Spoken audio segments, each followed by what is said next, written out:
Hi guys. Today we are going to find out, what if climate change had been solved in 1990? You are not sweltering in a record-breaking heat wave or bracing for another superstorm. Instead, you are standing in the crisp air of Rio de Janeiro in 1990, feeling a buzz of possibility so potent it crackles in the humidity. World leaders, who usually only meet to argue, are here actually agreeing on something monumental. The air is thick with the scent of rain on hot asphalt and the rustle of ambitious treaty documents. You see George H.W. Bush and Mikhail Gorbachev not debating missile counts but tree-planting initiatives. It's a surreal, hopeful moment where the trajectory of the entire planet genuinely shifts course. In our timeline, you probably wouldn't survive the political inertia that followed. Consider that a grim reality check. So before you get comfortable, take a moment to like the video and subscribe. But only if you genuinely enjoy what I do here. Let me know where you're watching from and what the local time is. It's always fascinating to see the reach of this community. Now sit back and let's dive into today's alternate journey together. You feel the weight of history being made, a palpable sense of a bullet dodged. The handshakes in Rio are not just for the cameras. They are the foundation of the Grand Bargain, a seismic geopolitical trade. You feel the world's military-industrial complex shudder as the Cold War's end is leveraged for ecological peace, not mere absence of war. Budgets for tanks and fighter jets are slashed, not just frozen, with the savings funneled into a global green fund. You see blueprints for missiles being literally recycled into paper, used to draft plans for vast wind farms and solar arrays. The political selling point is irresistible. Jobs, technological supremacy, and global leadership, all wrapped in a green banner. There is no room for dissent. The video evidence of a shrinking Arctic and scientific consensus is too overwhelming to ignore. You watch news anchors talk about national security in a new way, linking it directly to energy independence and climate stability. The world doesn't choose between guns and butter. It chooses between obsolete weapons and a guaranteed prosperous future. Treaties are signed with built-in enforcement mechanisms, with trade sanctions awaiting any nation that backslides on its commitments. It is the ultimate use of hard power to ensure soft outcomes, a masterstroke of realpolitik applied to survival. You witness the birth of the Manhattan Project for green tech, a global brain trust unlike any before it. The world's top physicists, chemists, and engineers are recruited not from universities, but from defense contractors and national labs. You walk through cavernous hangars where stealth bomber designs are shelved, replaced by schematics for carbon capture reactors. The same obsessive secrecy that once shrouded nuclear codes now protects a new patent for a revolutionary battery chemistry. Budgets are virtually unlimited. Failure is not an option, only iteration, driven by a peaceful, planet-wide imperative. You see a friendly, frantic competition erupt between international teams, all sharing data in real time for the common good. The goal is not mutually assured destruction, but mutually assured sustainability, a race everyone is desperate to win together. Breakthroughs happen weekly, reported on the evening news with the gravity and excitement of moon landings. You hear words like photovoltaic efficiency and grid-scale storage discussed at dinner tables by fascinated children and adults. The immense intellectual capital once spent on ending lives is now entirely focused on perfectly sustaining them. The first tangible fruit of this global endeavor is the solar revolution, arriving not in decades, but by the mid-1990s. You see production lines that once built electronics for fighter jets now churning out hyper-efficient, cheap photovoltaic panels. The cost of solar plummets so fast it becomes a mundane household item, like a toaster or a microwave. You help your neighbor install panels on their roof over a weekend, a common suburban sight across the globe. Vast solar farms bloom in deserts, their glass and silicon surfaces stretching to the horizon, powering entire nations. The technology leapfrogs so rapidly that the first generation of panels seems quaintly archaic within just 5 years. You watch energy executives, once kings of oil, pivot nervously but successfully to become solar barons. The electrical grid begins its transformation from a centralized, fragile system to a decentralized, resilient network. Every home with panels becomes a tiny power station, and you get a credit on your bill for feeding energy back. The sun, once just a source of light and sunburns, is now the undisputed engine of human civilization. Parallel to the energy shift, you experience the electric dawn, a mandated and rapid transformation of personal transport. By 1995, you are test driving your first all-electric vehicle, a product of retooled Detroit and Stuttgart factories. The car is quiet, surprisingly quick, and you plug it into a standard outlet in your garage overnight. A global standard for charging connectors is established immediately, avoiding the format wars of our timeline. Governments offer massive tax incentives, making these new EVs cheaper than their gasoline-powered predecessors. You see gas stations begin their awkward but swift transition, adding charging ports and eventually becoming energy stations. The familiar smell of exhaust fumes begins to fade from city air, replaced by the clean scent of nothing in particular.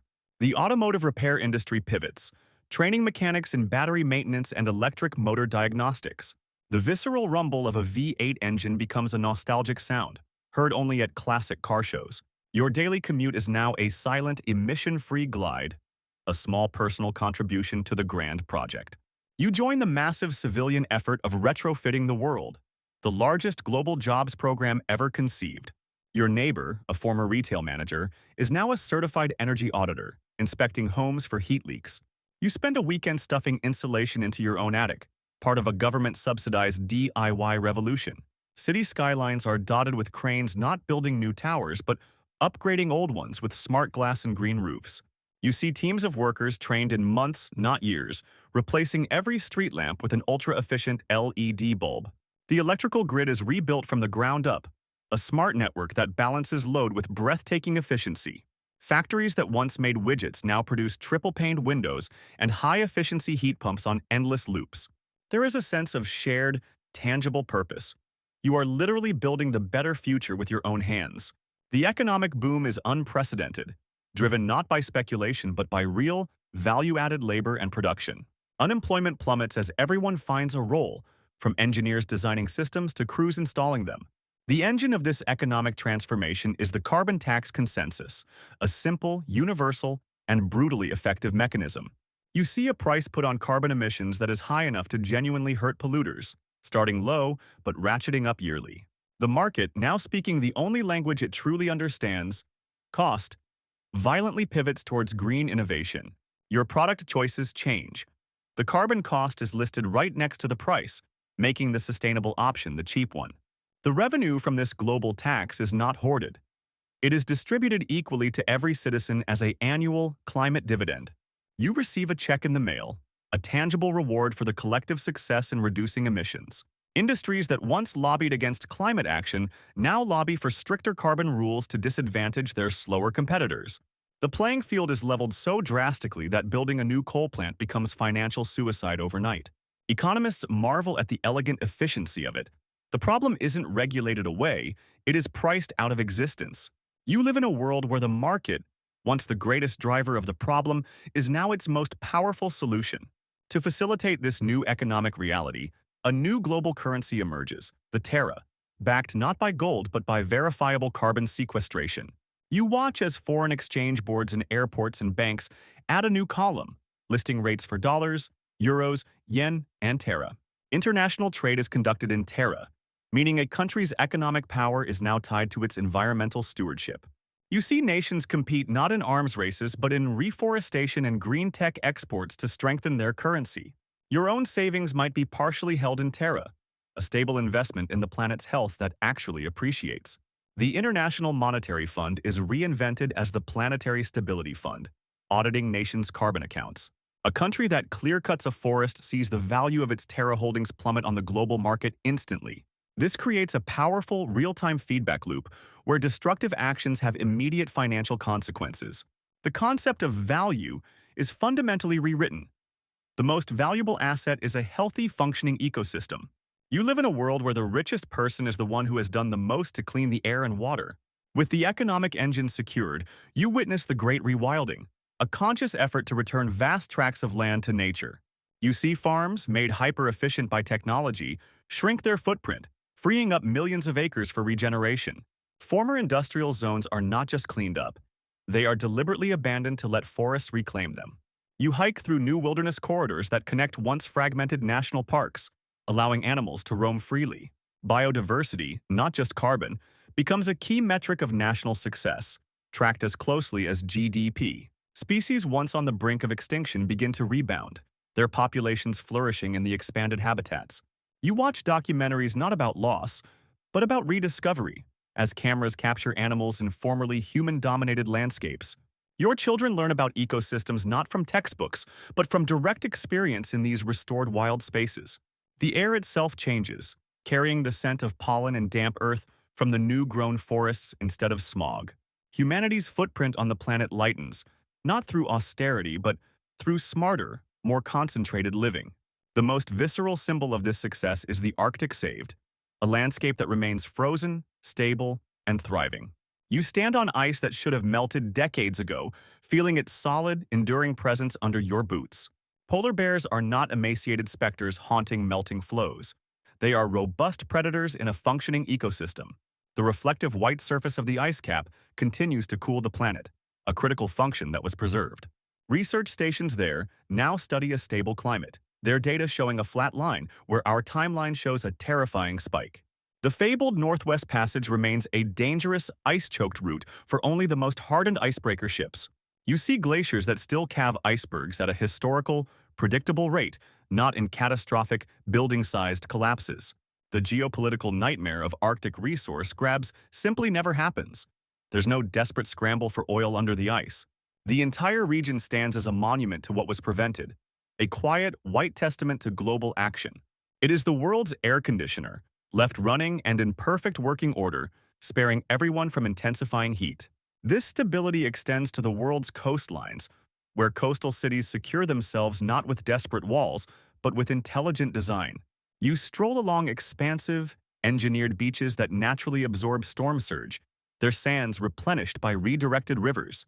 Where necessary, elegant, Dutch-inspired sea barriers are integrated into the architecture, becoming public parks and promenades. Property values in formerly vulnerable areas soar, not from speculation, but from the certainty of long-term safety. The tragic, constant news cycle of flooded subways and drowned neighborhoods is relegated to history books. You watch as cities once defined by their fight against the water now embrace their waterfronts with confidence and joy. Marinas are full of boats, not for evacuation, but for leisure, bobbing on clean, clear water. The immense financial drain of disaster recovery and constant repairs is redirected into arts, culture, and innovation. Your morning commute is never disrupted by a climate-related closure. The concept becomes archaic. The world's cultural and economic hubs are preserved, their histories and futures guaranteed against the rising tide. Above these secure cities, you notice the quiet skies, a testament to the revolution in how humanity moves through the air. The constant, low rumble of jet engines is gone, replaced by the near-silent hum of advanced electric and hydrogen-powered aircraft. You watch a new generation of planes take off, their contrails non-existent or composed merely of water vapor. Air travel sheds its guilt. Flying is no longer a major carbon sin, but a neutral, efficient form of transport. The smell of jet fuel at airports is replaced by the clean, odorless scent of hydrogen processing. Regional air travel explodes, with quiet, short-hop flights making small towns and cities more connected than ever. The Concorde's legacy is not one of noise and excess, but of paving the way for supersonic, clean commercial flight. You experience a transatlantic flight that is not only faster, but also vibration-free and eerily quiet. The aviation industry, once a climate villain, becomes a proud leader in green technology and global connection. Looking up, you see not the scars of industry, but the graceful, silent arcs of progress against the blue. This technological revolution extends to your plate, sparking a culinary revolution that transforms global agriculture. You bite into a delicious, affordable lab-grown burger, indistinguishable from its farm-raised counterpart, but without the environmental cost. Vast, inefficient cattle ranches are replaced by compact, hygienic bioreactors producing real meat from cell cultures. Skyscrapers in cities become vertical farms, their glowing interiors producing hyper-local, pesticide-free greens year-round. The smell of manure and fertilizer fades from the countryside, replaced by the clean scent of rain on fields left fallow or rewilded.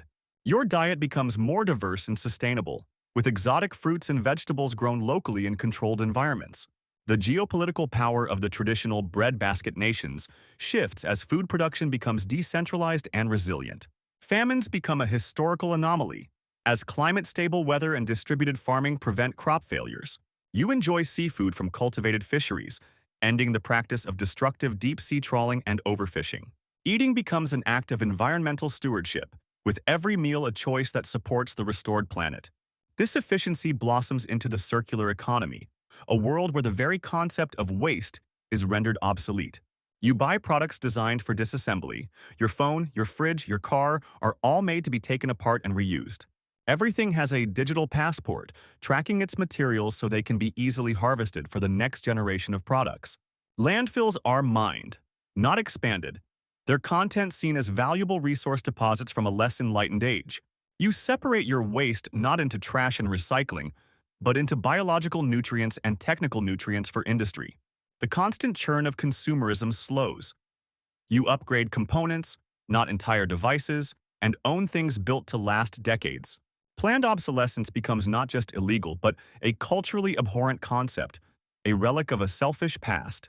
Your local repair cafe is a bustling community hub, filled with people fixing and modifying, not discarding.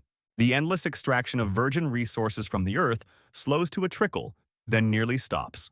You live in a world that doesn't take, make, and waste, but borrows, uses, and returns in a beautiful, endless loop. This new economic logic triggers the geopolitical dividend, the most unexpected peace dividend in human history.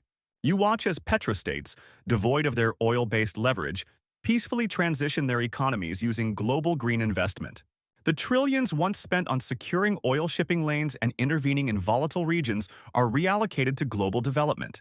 Wars fought over resources become a barbaric relic of the past. Energy independence is universal and renewable. The map of global alliances redraws itself based on technological cooperation and climate stability, not fossil fuel patronage. You see former adversaries like Russia and Saudi Arabia become leaders in green hydrogen and massive solar array projects. Military budgets everywhere remain shrunk. Their purpose shifted to disaster response and humanitarian aid in a stable world. The constant anxiety of gas price spikes and energy blackmail vanishes from political discourse and your daily life. Global terrorism funding dries up along with the oil revenues that once tacitly supported it. The world is not perfect, but the primary driver of international conflict for a century has been surgically removed. This external stability fosters the psychological shift, a profound change in the human spirit and collective mood. The ambient, low-grade anxiety of impending doom that characterized the late 20th and early 21st centuries simply evaporates. You realize your shoulders are no longer permanently tense. Your newsfeed is no longer a scroll of existential threats. A new generational label emerges, not Gen Z or Millennial, but Gen H for Generation Hope. This generation is not defined by what they are against, but by what they are building and protecting. The constant draining arguments about the reality of climate change are a bizarre memory, like debating if the sky is blue. Your sense of the future expands from a few fearful years to decades and centuries of possibility. Mental health metrics improve globally, as the largest source of collective stress is resolved. Cynicism becomes unfashionable. Pragmatic optimism is the new default setting for society. You breathe easier, not just because the air is clean, but because the weight of the world has been lifted from your chest. This new mindset defines the children of 1990, a generation for whom global cooperation and problem-solving are the default. You watch your children learn history not as a series of wars, but as a progression of solved global challenges. Their school projects are not about raising awareness of problems, but about designing the next great sustainability innovation. They cannot fathom a world where nations bickered while the planet burned. To them, it sounds like ancient, irrational mythology. Their heroes are not soldiers or billionaires, but engineers, ecologists, and the diplomats who forged the grand bargain. A sense of global citizenship is innate. They feel a connection to a child on the other side of the planet, not competition. They are the most well-adjusted, optimistic generation in centuries, free from the shadow of a looming apocalypse. You see their boundless creativity unleashed, directed towards art, exploration, and science, not survival and fear. They inherit not a damaged world to fix, but a stable platform from which to leap forward into a brighter future. They are living proof that the greatest legacy one generation can leave is a solvable set of problems. But for a fleeting, jarring moment, your mind flickers to our lost timeline, the reality we actually inhabit. You feel the phantom pain of that darker world, the scorching heat waves, the acidic oceans, the escalating storms. You remember the political paralysis, the disinformation, the tragic belief that the problem was too vast to solve. The contrast is so violent it takes your breath away, a split second of our collective failure etched against 3 decades of their success. You see the paths not taken, The treaties never signed, the technologies left unfunded, the millions of lives needlessly lost. It is the ultimate historical what if, a glimpse into the heaven we could have built but chose not to. The thought is unbearable not because this alternate world is perfect, but because it is so eminently, tangibly achievable. It highlights not a failure of technology or economics, but a catastrophic failure of imagination and collective will. The moment passes, and you are back in the green, quiet, stable world that had the courage to choose itself. But the echo of that other reality lingers, a silent testament to the price of inaction. This journey through a world remade was not a fantasy. It was a reflection of every tool, every treaty, every ounce of political will that existed in 1990, simply applied with courage and foresight. The alternate history is a piercing critique of our reality, revealing that the barrier was never physics or economics, but a poverty of imagination and a surplus of excuses. So here's a question to leave you with, something to ponder in the comments. If you could send one message back to the key decision makers of 1990 with the full knowledge of where their inaction would lead, what would that single most important sentence be?